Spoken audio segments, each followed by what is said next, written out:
तमाम देखने वालों को डॉक्टर वजाहत का सलाम और इस उम्मीद के साथ अपना शो को हम स्टार्ट करेंगे कि हमारे नाजरीन अपने अपने घरों पर खैरियत से होंगे और बिलाशुबा हमारे शो का इंतज़ार कर रहे होंगे।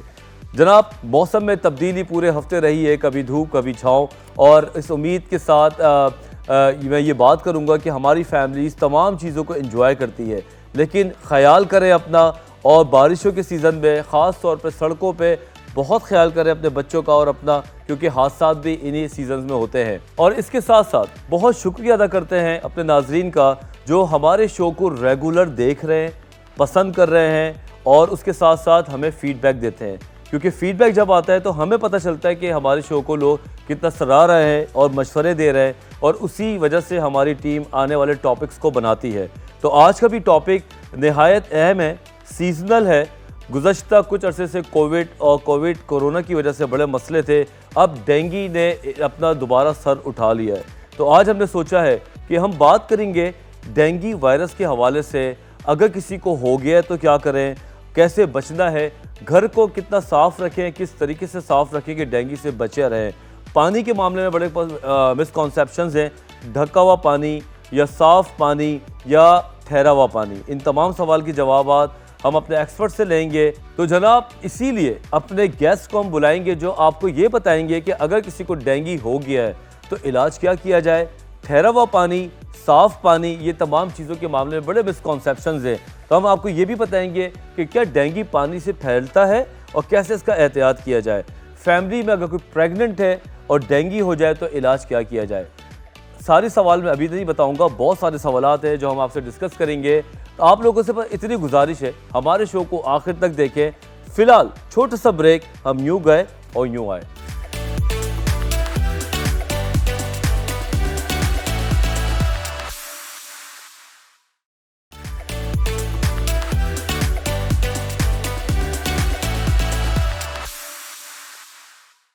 Welcome back after the break. तो आज हम बात करने जा रहे हैं आजकल जो एक सीजनल इशू फैला हुआ है कराची में और बल्कि पूरे पाकिस्तान में, जिसका नाम है डेंगू। अपने फेवरेट सेगमेंट में हेल्थ एंड वेलबींग, आइए देखते हैं।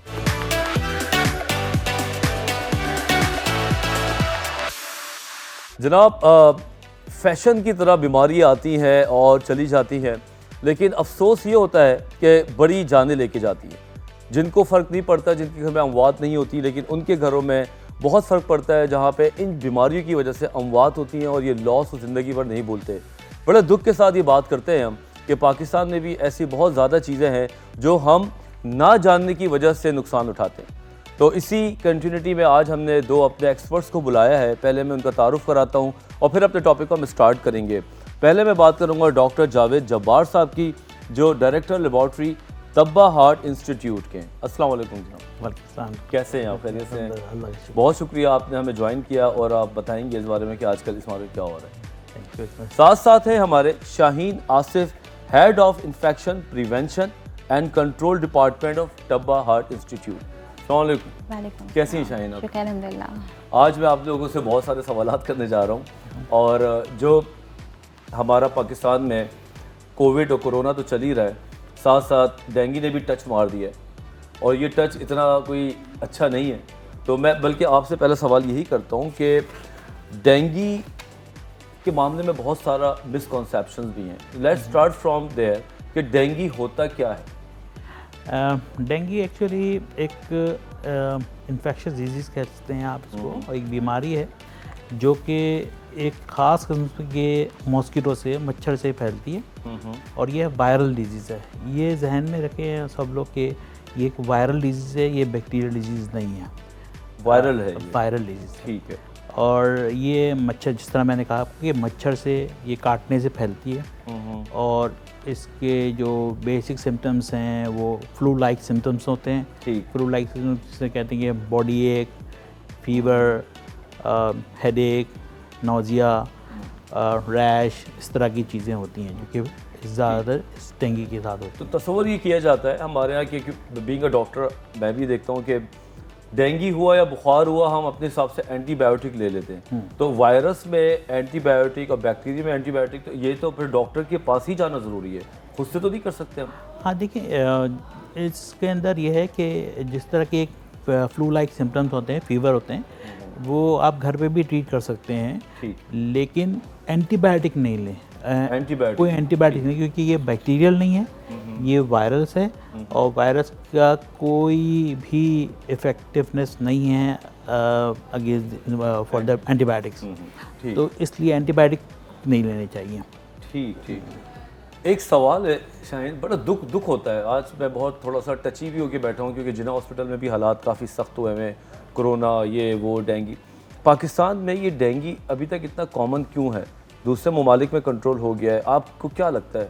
देखिए, हमारे यहाँ कुछ बेसिक चीज़ें ऐसी है ना, बेसिक हाइजीनिक कंडीशंस ऐसी है जिस पे हमें गौर व फिक्र करने की ज़रूरत है। अब इसको कंट्रोल करने के लिए हमें ये पता होना चाहिए कि ये फैलता कैसे है ना। डेंगू यूजुअली जैसे ठहरे हुए पानी के ऊपर आता है, ठीक है, इवन साफ़ पानी के ऊपर भी। तो ज़रूरत इस बात की है कि जहाँ पर भी कहीं ठहरा हुआ पानी है, या तो आप उसको ख़त्म कर दें, या तो अगर आप उसको रखना चाहते हैं, जैसे हमारे यहाँ पाकिस्तान में पानी का बहुत प्रॉब्लम है, एक आध मरतबा पानी आ रहा होता है घरों में, तो लोग उसको स्टोर कर रहे होते हैं। तो कोशिश करके उसे किसी ढके हुए बर्तन में स्टोर करें। अगर ढके हुए बर्तन में स्टोर करेंगे तो इससे होगा कि उसकी अफजाइश जो है वो इतनी ज़्यादा नहीं होगी। अगर हम पानी को स्टोर करें लेकिन वो ढका हुआ हो, तो फिर वो सेफ है? तो फिर वो सेफ है, आप इसको इस्तेमाल कर सकते हैं। जी, सुना आप लोगों ने, खासतौर पे घर की ख़वातीन जो बड़ी मासूम होती हैं, पूरे दिन काम करती हैं और पानी का ज़ख़ीरा भी करना होता है, एक चैलेंज ही बन गया है पाकिस्तान में हर चीज़।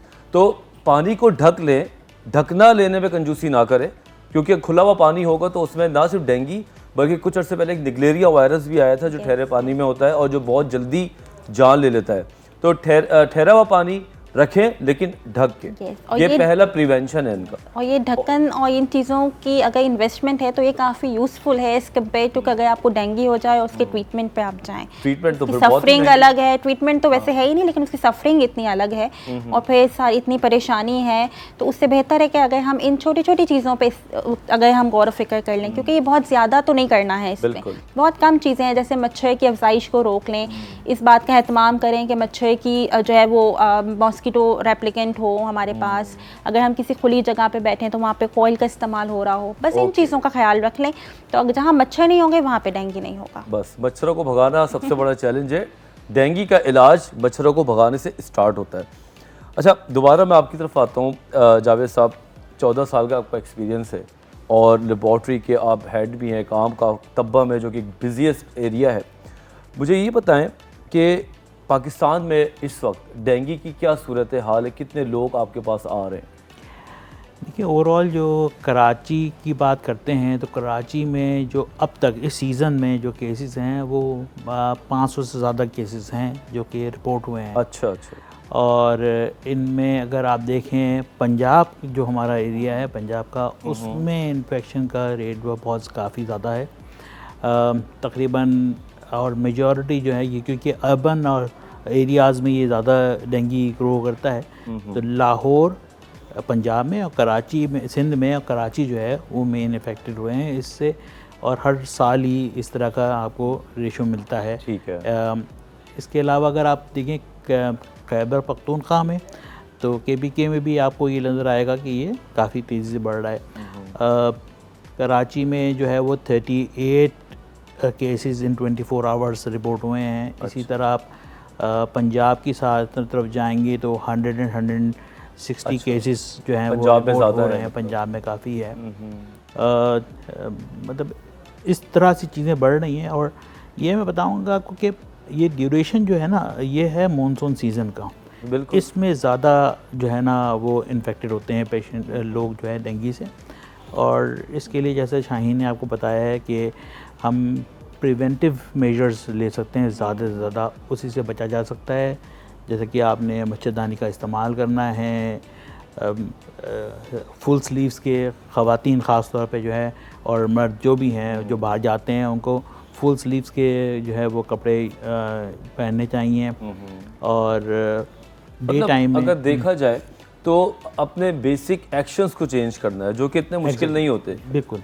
अभी हम छोटे से ब्रेक के बाद जा रहे हैं और उसके बाद मैं आपसे सवालात पूछूंगा, क्योंकि आप कंट्रोल डिपार्टमेंट से हैं तो हमें कंट्रोल तो करवाना पड़ेगा। तो जनाब, पहला सवाल ये होगा कि इसके वार्निंग साइंस क्या है। दूसरा ये कि अगर किसी को फैमिली मेम्बर को डेंगू हो जाए तो क्या प्रोटोकॉल है उसको इलाज के लिए। आप हमारे साथ रहें, हम छोटे से ब्रेक के बाद वापस आ रहे हैं।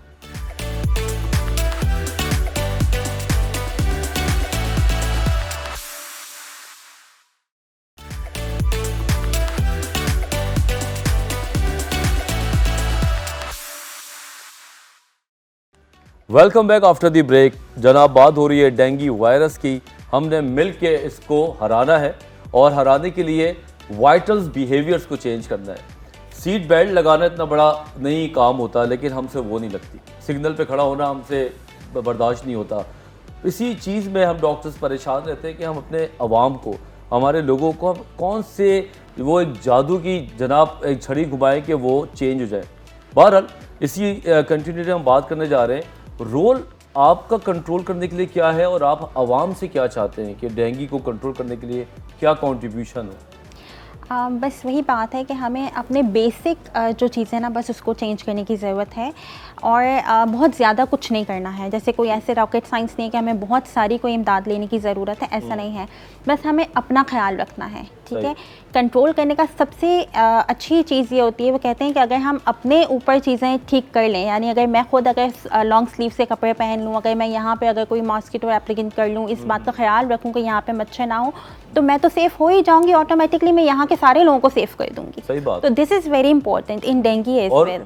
एट द एंड आप अच्छे सिटीजनशिप के भी एक होने का सबूत दे रहे हैं। सही बात। हमारे डॉक्टर से बर्डन कम पड़ेगा तो ज़ाहिर सी बात है उनका काम की जो क्वालिटी है वो बेहतर होगी। एग्जैक्टली। अच्छा शाहीन, क्योंकि आप head of infection prevention and control department में, आपने आर्टिकल्स भी लिखे हैं, इंटरनेशनली पब्लिश भी हुए हैं माशाल्लाह से।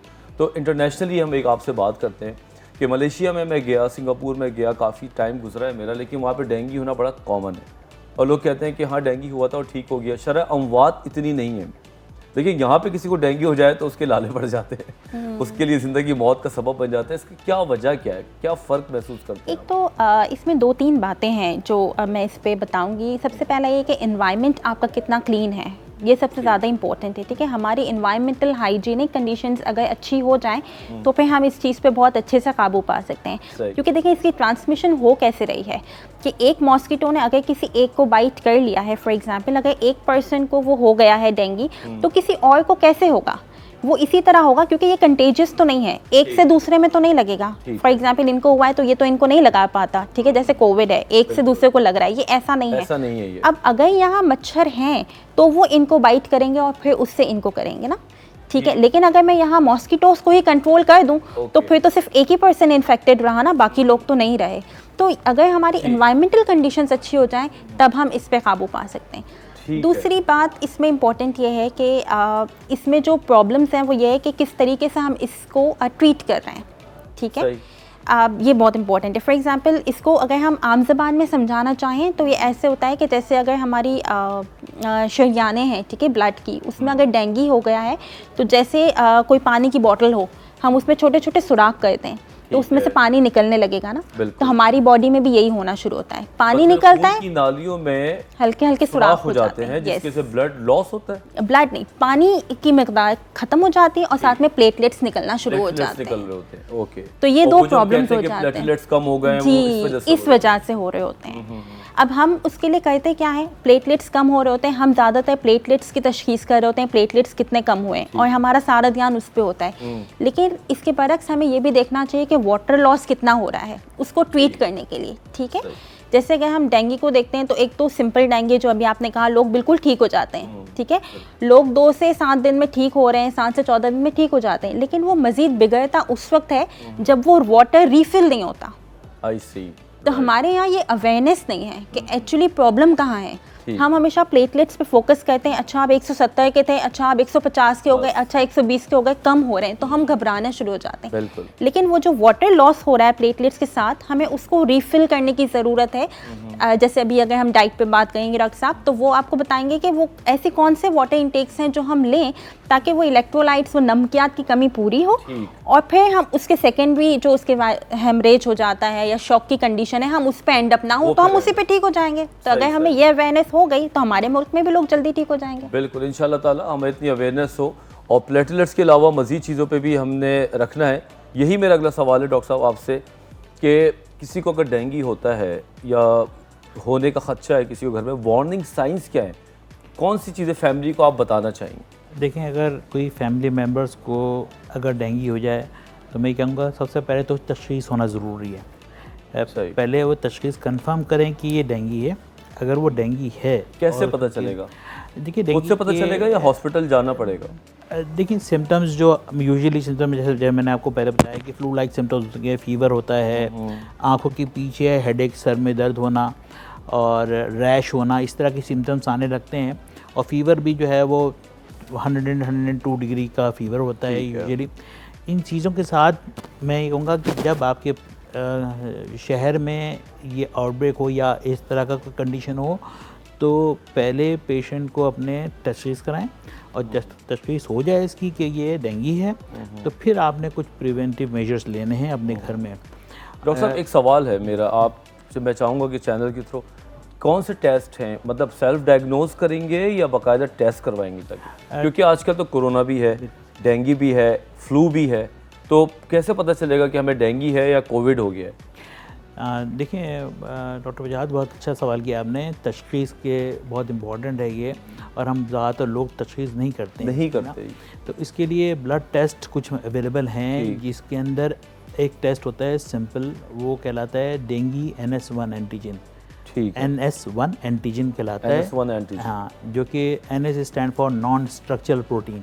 ठीक है। तो नॉन स्ट्रक्चरल प्रोटीन जो NS1 एंटीजन है, ये एंटीजन एक समझें एक सब्सटेंस होता है जो कि आपके बॉडी में आता है वायरस की वजह से, वो उसको डिटेक्ट करते हैं। इसको इस तरह कर सकते हैं कि ये सिंपल ब्लड टेस्ट में हो सकता है, ब्लड का नमूना आप देंगे सैंपल और उसमें वो तशख़ीस हो सकती है। ठीक है। इसके अलावा 2 और टेस्ट हैं जिसके अंदर एंटीबॉडीज़ कहलाती हैं। एंटीबॉडीज़ जो हैं हमारी बॉडी में हर किसी भी इन्फेक्शन के ख़िलाफ़ बनती हैं, बॉडी का नॉर्मल रिस्पॉन्स है। इसी तरह डेंगी में भी इस इन्फेक्शन के बाद कुछ एंटीबॉडीज़ बनती हैं जिनको हम डेंगी IgM एंड IgG कहते हैं। ठीक है। जो IgM है वो आपका एक्यूट रिस्पॉन्स होता है बॉडी का, यानी फ़ौरन बॉडी में आ जाती है, और जबकि IgG जो होती है वो लेट रिस्पॉन्स होती है, यानी लेट बॉडी में आएगी। तो ये 2-3 टेस्ट हैं जो करा सकते हैं आप। इसके अलावा मार्केट में नेट है, न्यूक्लिक एसिड टेस्टिंग है, वो भी करा सकते हैं, लेकिन वो कॉस्ट बहुत होती है, ज़्यादा होती है, और उसके जो रिजल्ट्स हैं वो काफ़ी टाइम के बाद मतलब ये कि अगर आपको बुखार होता है, फ्लू होता है, तो सबसे पहले तो ये देखें कि सीज़न क्या चल रहा है। बाज़ों का सीजनल भी वायरस होते हैं, बीमारियाँ होती हैं, तो हम उसके हिसाब से भी डॉक्टर तशख़ीस करता है कि आजकल ठंड चल रही है तो ये हो सकता है। कहते हैं डॉक्टर्स के आपस में कि ये मरीज़ ज़्यादा आ रहे हैं, ठीक है। तो अगर डेंगी का सीज़न है तो आप सस्पेक्ट कर सकते हैं और जाके टेस्ट कराएं, जिस तरह डॉक्टर साहब ने बताया। अब फ़र्ज़ करें किसी को पॉजिटिव आ जाता है, तो इलाज क्या है इसका, कितने दिन ये लास्ट होता है, ये जानलेवा क्यों हो जाता है? ये तमाम सवालात के जवाबात छोटे से ब्रेक के बाद आपको देंगे।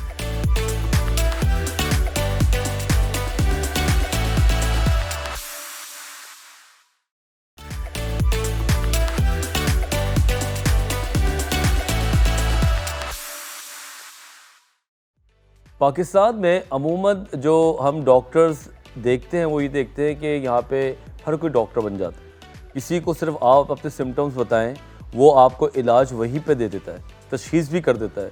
लेकिन अफसोस ये है कि बाज़ औक़ात आपको कौन सी दवाई नहीं खानी, कौन सी कॉम्प्लिकेशन में आपने कौन सी दवाई नहीं खानी, ये एक डॉक्टर का बहुत बड़ा आर्ट होता है।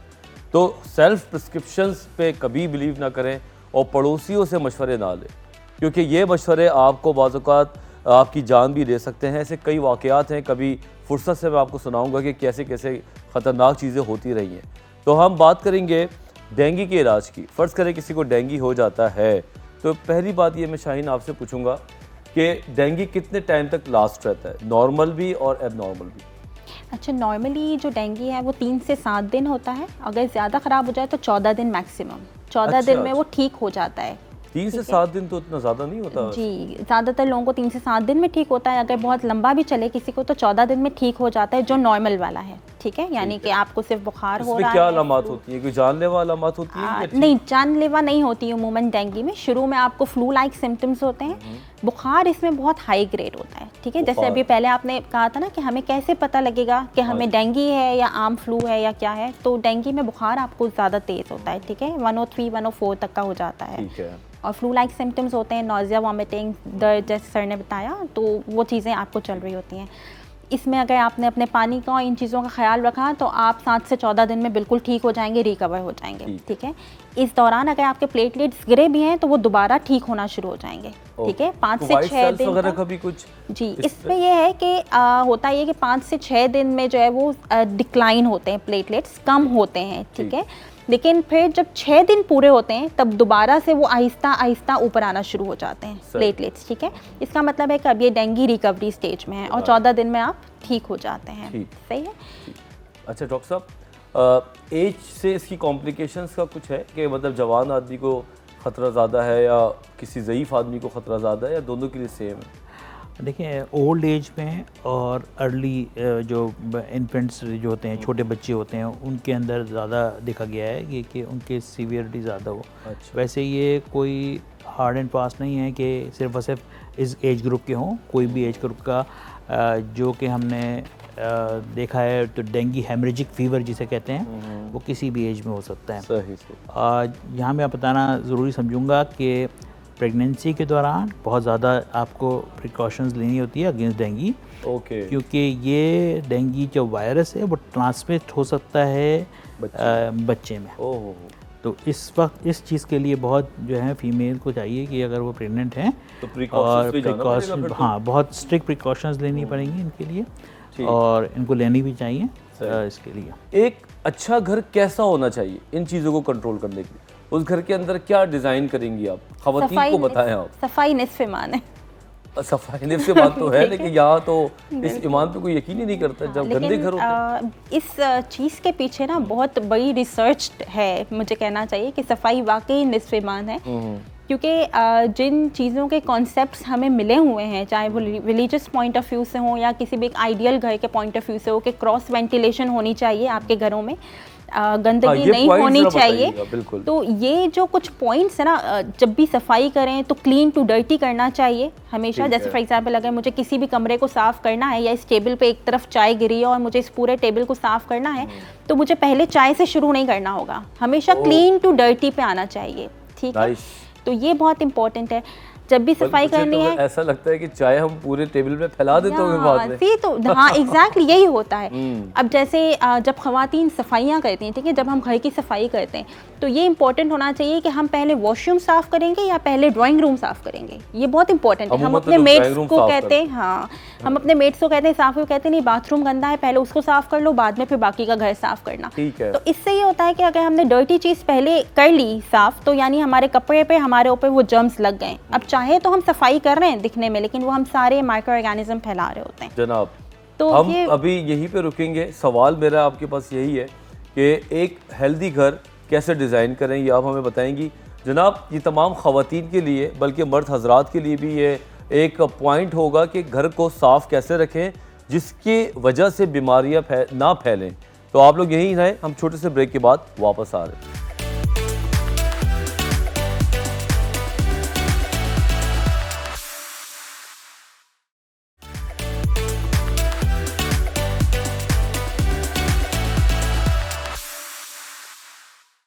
टाइम को ज़ाया किए बगैर मैं शाहीन से पूछूंगा कि एक हेल्दी घर का एनवायरनमेंट कैसा होता है। प्लीज़ आप कुछ बात कर रही थी। जी, मैं बस ये बता रही थी कि आपको कि कुछ सफाई करने की टेक्निक्स हैं 2-3, उसे एक तो ख्याल में रखना ज़रूरी है। जैसे जब भी सफाई करनी हो हमेशा क्लीन टू डर्टी का प्रोटोकॉल होता है। ठीक है, साफ़ जगह को पहले साफ़ करना है, फिर गंदी जगह को।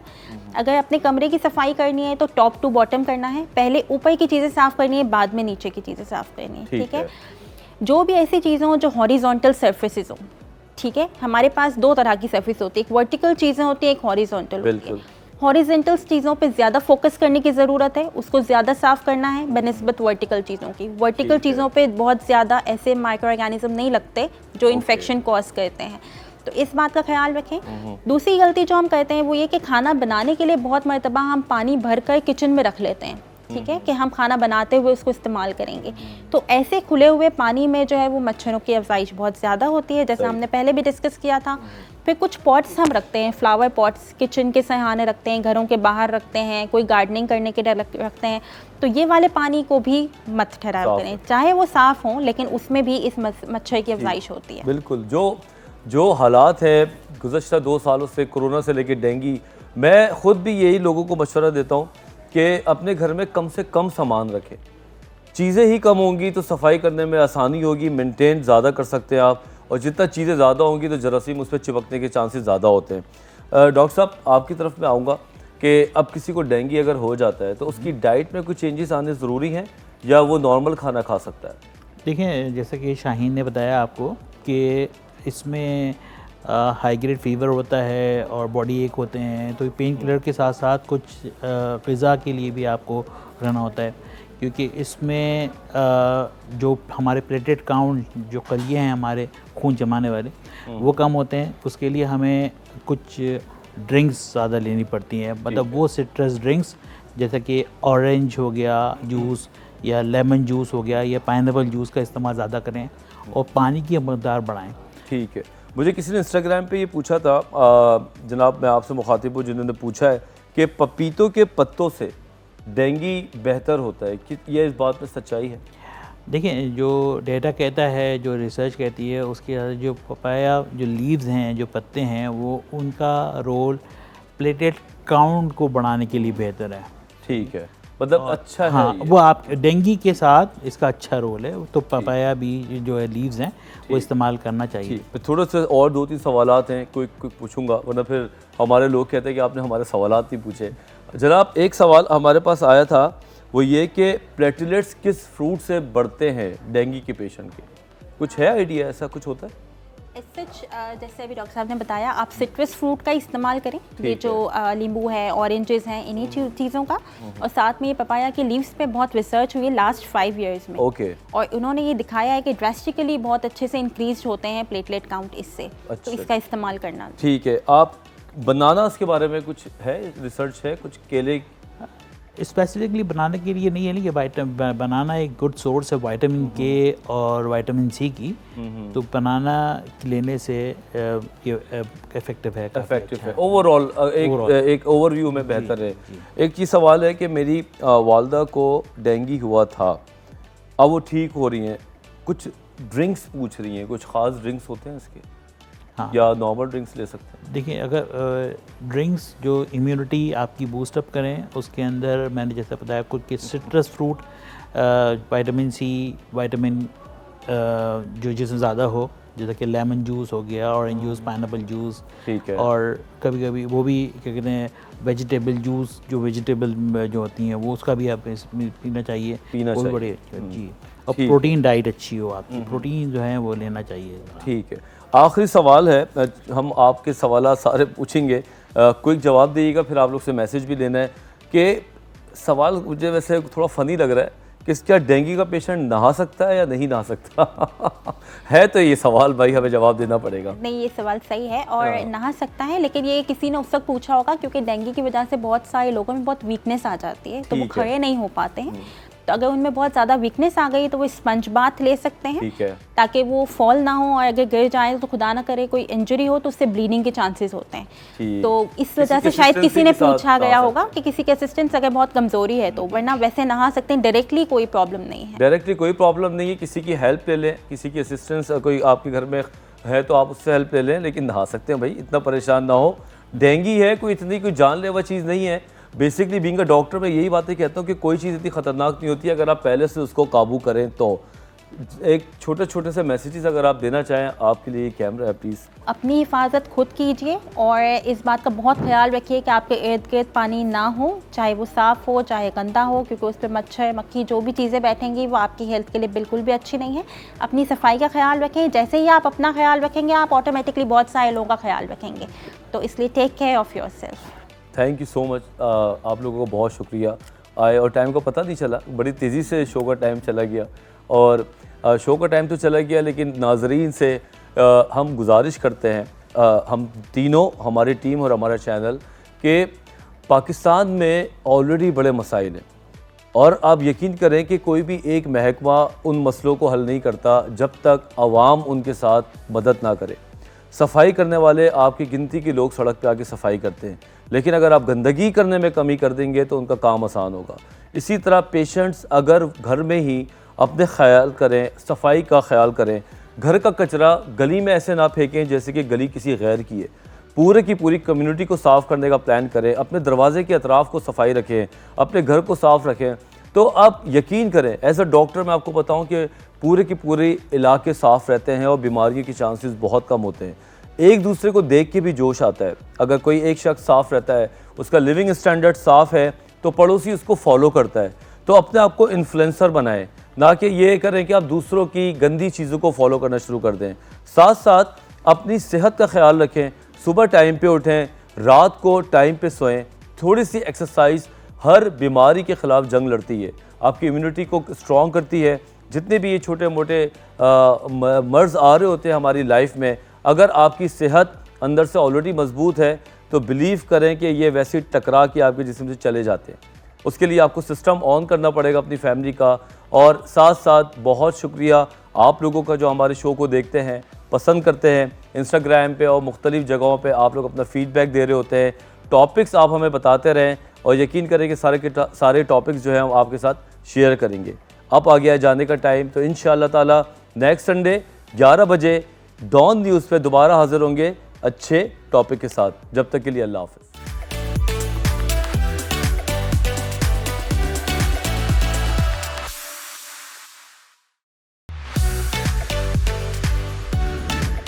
अस्सलाम वालेकुम नाज़रीन, हर इतवार को अपना पसंदीदा show health first by doctor वजाहत देखने के लिए डॉन न्यूज़ का ऑफिशियल यूट्यूब चैनल को सब्सक्राइब करें और साथ साथ बेल आइकॉन दबाएं ताकि कोई भी शो आप लोगों से मिस ना हो।